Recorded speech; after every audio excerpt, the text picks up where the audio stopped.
오이디푸스는 역사책에 기록된 실존 인물이 아닙니다. 하지만 헬레니즘 시대를 논할 때 그를 빼놓는 건 상상하기 어렵죠. 아리스토텔레스는 소포클레스의 희곡 오이디푸스 왕을 그리스 미국 중에서 최고로 꼽았습니다. 줄거리는 다음과 같습니다.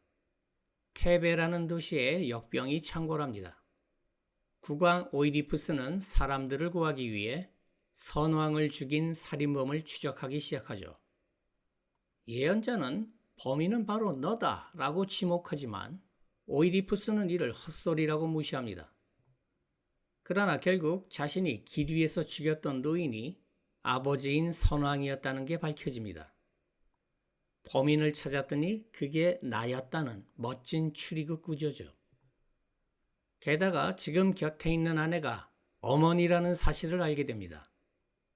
표면적으로 보면 이 이야기는 출생의 비밀, 존속살인, 근친상간이라는 자극적인 소재로 가득 찬 막장 드라마처럼 보입니다. 하지만 그 이면을 들여다보면 인간은 신이 짜놓은 운명이라는 시나리오에서 절대 벗어날 수 없는 무기력한 존재인가 라고 묻는 알레고리가 숨어 있죠. 결말에서 어머니는 수치심에 목숨을 끊고 오이디푸스는 어머니의 오핀으로 자기 눈을 찔러 자신을 어둠 속에 가둬버립니다. 차라리 죽음을 택하는 것이 편했을 텐데 왜 그는 장님이 되어 세상을 떠도는 걸 선택했는가 라는 질문에 대해서는 이런 해석이 가능합니다. 오이디푸스가 자기 눈을 찌른 것은 신의 시선을 거부하고 인간의 고통을 선택한 능동적 저항이라는 겁니다. 내 운명을 멋대로 휘두른 신이 만든 세상 따위는 더 이상 보지 않겠다라는 선언이자 신이 정해준 결말인 죽음 대신 자신이 정한 고통인 유랑을 선택함으로써 운명의 주인 자리를 되찾아온 것이죠. 여러분은 이 예제를 미리 풀고 난 뒤에 강의를 들어야 독해력을 키울 수 있습니다. 첫 문장을 볼까요? 시간을 15초 드릴 테니 이 글의 핵심어, 주제, 그리고 뒤에 나올 내용을 예측하여 간단하게 메모하세요.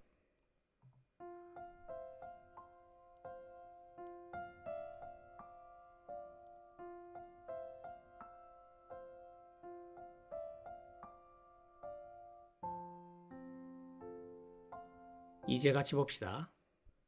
그리스 전설에 따르면 스핑크스는 원래 티폰의 딸이었다. 스핑크스는 영어로 스핑크스라고 발음합니다. 스핑크스는 보통 여성의 머리와 가슴, 사자의 몸통과 독수리의 날개를 가진 괴물로 묘사되죠. 헤라 여신에게서 벌을 받아 테베로 보내졌습니다. 어쨌든 핵심어는 스핑크스. 주제는 스핑크스에 대한 전설. 뒤에 나올 내용은 스핑크스 전설의 구체적인 내용이 나오지 않을까요? 문제를 봅시다. 다음 중 윗글에서 추론할 수 없는 것은 1번, 스핑크스가 테베에 가한 위협은 매우 심각해서 그 결과 지도력의 정치적 변화를 촉진했다. 2번, 수수께끼를 풀기 위해서는 인간 삶의 비유적인 발달에 대한 이해가 필요했다. 3번, 오이디푸스가 도착하기 전까지 테베의 주민들은 그 수수께끼를 해독할 만한 지적 능력이 부족했다. 4번, 스핑크스의 죽음은 자신이 지적으로 패배했다는 것에 대한 심리적 반응의 직접적인 결과였다. 추론 문제이기 때문에 첫 문장만 봐서는 정답을 알 수 없습니다. 계속 읽어봅시다. 스핑크스는 테베 사람들을 괴롭혔다. 그들에게 수수께끼를 내서 사람들을 잡아먹는 것으로 답을 맞히지 못한 사람들을. 테베는 고대 그리스에서 실존했던 도시이고 현재도 같은 자리에 티바라는 이름의 도시가 있습니다.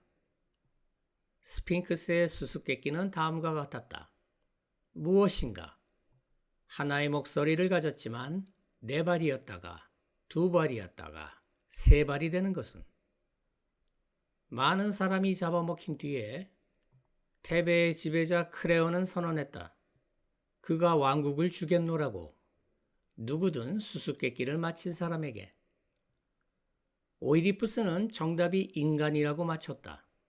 인간은 아기 때 4발로 기어다니고 나중에는 2발로 걸어다니며 늙어서는 지팡이에 의지할 필요가 있으니까. 오이디푸스는 영어로 이디퍼스라고 발음합니다. 그리하여 오이디푸스는 왕국을 얻었다. 그의 성공에 낙담하여 스핑크스는 테베의 성체에서 몸을 던져 죽어버렸다. 전체적으로 봤을 때 오이디푸스가 스핑크스의 수수께끼를 푼 것이 원인, 오이디푸스가 테베의 왕이 된 것이 결과군요. 참고로 스핑크스의 수수께끼 장면은 소포클레스의 오이디푸스 왕에 없습니다. 이미 스핑크스를 물리치고 왕이 된 이후의 시점에서 작품이 시작되기 때문이죠. 이 이야기는 소포클레스 작품의 프리퀄 같은 것으로 구전신화와 헤시오도스의 신통기 같은 서사시 속에 이미 있던 이야기입니다. 이 프리퀄은 본편의 비극성을 완성하기 위한 논리적 장치로 기능합니다. 똑똑해서 괴물까지 잡은 사람이 정작 자기 집안 사정은 하나도 모른다는 강력한 아이러니를 심어주기 위해 관객은 반드시 오이디푸스가 수수께끼를 풀었다는 사실을 알고 있어야 합니다. 문제를 봅시다. 보기 1번의 경우 크레온이 왕국을 주겠다고 약속했고 오이디푸스가 왕국을 얻었지만 이것이 기존 지도력의 정치적 변화를 의미하는지는 알 수 없습니다. 정치적 변화라는 단어는 지문의 범위를 벗어난 과잉 추론입니다. 보기 2번의 경우 오이디푸스가 정답을 인간으로 맞히며 아기, 성인, 노인의 단계를 설명했으므로 이 수수께끼가 인간의 생애 주기를 비유적으로 이해해야 풀 수 있다는 점을 추론할 수 있습니다. 보기 3번의 경우 많은 사람이 잡아먹혔다는 것과 크레온이 누구든지 문제를 풀면 왕국을 주겠다고 파격적인 제안을 한 것을 볼 때 당시 테베 사람 중에는 이 문제를 해결할 지적 능력을 가진 자가 없었음을 추론할 수 있습니다.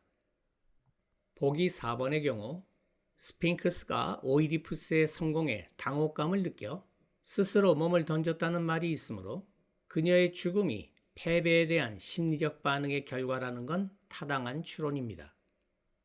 정답은 1번.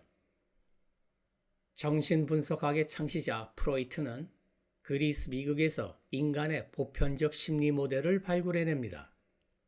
그게 바로 오이디푸스 컴플렉스죠. 3세에서 5세까지 남근기에 해당하는 아들은 어머니를 독점하고 싶어 합니다. 이때 아버지는 사랑의 경쟁자가 되죠. 욕망의 삼각관계입니다. 이때 아들은 나보다 힘센 아빠가 내 소중이를 없애버리면 어쩌지? 라는 거세 공포에 시달리게 되죠. 결국 소중이가 너무 소중했던 아들은 어머니를 향한 금지된 욕망을 포기합니다. 대신 아버지를 닮기로 결심하죠. 아빠와 나의 동일시 과정에서 사회적 도덕 기준인 초자아가 형성됩니다. 타협의 산물이죠. 프랑스 구조주의 심리학자 라캉은 프로이트의 오이디푸스 컴플렉스를 언어와 구조를 가지고 설명합니다. 1단계인 상상계에서 아기는 어머니와 자신이 분리되지 않은 하나라고 믿습니다. 이 시기의 아기에게 어머니는 세계의 전부죠. 2단계인 상징계에서는 어느 날 갑자기 아버지라는 이름에 사회적 규범이 끼어듭니다. 그리고 아기는 엄마는 나 말고 아빠도 좋아하는구나를 깨닫게 되죠. 라캉은 이 뼈아픈 분리를 상징적 거세라고 불렀습니다. 이제 아기는 울음소리 대신 배고파요라는 언어를 배우며 사회적 규범인 상징계 안으로 편입되죠. 라캉 이론의 핵심은 결핍입니다. 상징계로 넘어오면서 우리는 어머니라는 근원적 일체감을 영원히 상실하죠. 인간이 지나칠 정도로 부와 권력과 명예를 추구하는 이유는 그 상실된 근원적 만족을 다른 것으로 대체해 보려는 처절한 몸부림입니다. 하지만 이런 대체제는 결코 어머니와의 합의를 대신할 수 없기에 우리의 욕망은 끝없이 계속되죠. 그래서 라칸이 욕망은 구조적으로 결핍을 잉태하고 있다라고 말했던 겁니다. 현대 심리학에서는 이 이론이 지나치게 남성 중심적이고 가부장적 서사에 기초하고 있다고 비판합니다.